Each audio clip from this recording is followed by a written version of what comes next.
ओ यार उसकी स्माइल मेरा दिल ले गई यार। Just kidding. लेकिन आपको पता है स्माइल करते वक्त आपको कौन सा मसल यूज होता है? और छड्डो जी मदस्ताना। जब आप मुस्कुराते हैं तो आपका ये मसल यूज होता है जिसे कहते हैं ऑर्बिक्युलरिस ऑरिस। जब ये मसल कॉन्ट्रैक्ट करता है तो आपके चेहरे पे इस तरह स्माइल आ जाती है।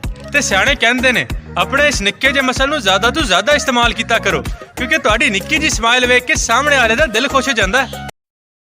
कुछ नया करें करा रोज है इरादा, मेरा स्टाइल थोड़ा अलग, मेरी गेम भी है ज्यादा। आई एम ऑसम साडे नाल दा नहीं कोई, साडा कोई नहीं जवाब। इन्होंने एक्सेसिव बॉडी हेयर के बारे में पूछा तो अब किसी ने अगर ये पटारा खोल दिया तो इसे प्रॉपरली हैंडल करते हैं। फर्स्ट ऑफ ऑल जिस्म के ऊपर बाल होना है बड़ी नॉर्मल बात है, और खास तौर पे ये मर्दों की छाती पे बाल होना है, बाजुओं पे बाल होना, इसे हमेशा से मर्दानगी का निशान समझा जाता था, क्योंकि मर्दों के अंदर एंड्रोजन्स प्रोड्यूस होते हैं। एंड्रोजन्स जो हैं ये मर्दानगी के हार्मोन होते हैं और उनकी वजह से मर्दों के जिस्म पे बाल ज्यादा होते हैं। अब हम हमेशा वेस्टर्न कल्चर को आइडियलाइज करते हैं तो हमें लगता है कि जो वो कर रहे हैं वो नॉर्मल है, हालांकि ऐसा नहीं है। और अगर आपको भी लगता है कि आपके बाल ज्यादा हैं तो आप शेव कर सकते हो, अगर दर्द बर्दाश्त कर सकते हो तो वैक्सिंग करवा लो, और अगर पैसे ज्यादा हैं तो आप लेजर ट्रीटमेंट करवा सकते हो जो ऑलमोस्ट परमानेंटली रिमूव कर देता है बालों को।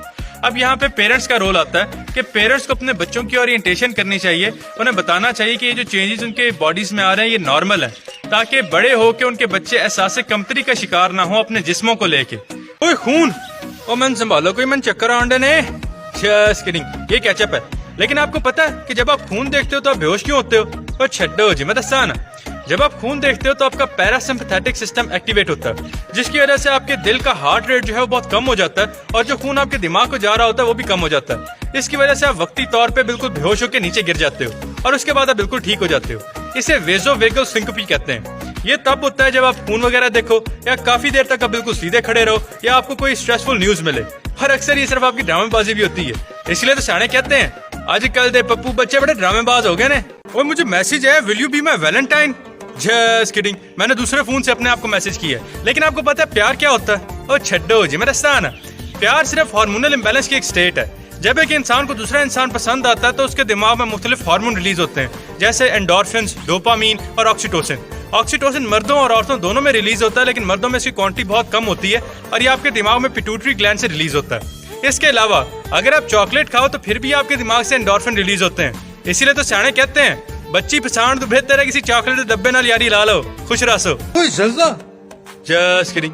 लेकिन आपको पता है जज्ला आता क्यों है? वो छड्डो जी मदस्ताना।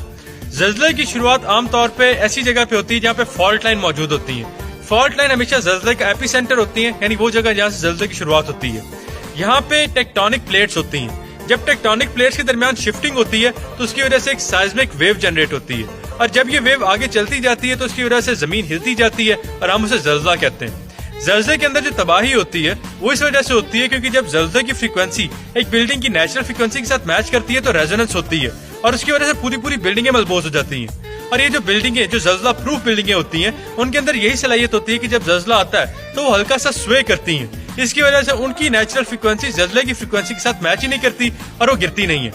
तो सियाने कहते ने जदों भी जल्जला है सब तो पहला तुसी घबराना नहीं है तो फौरन कमरा तो बाहर निकलना है। आप सबने सेब तो खाया ही होगा।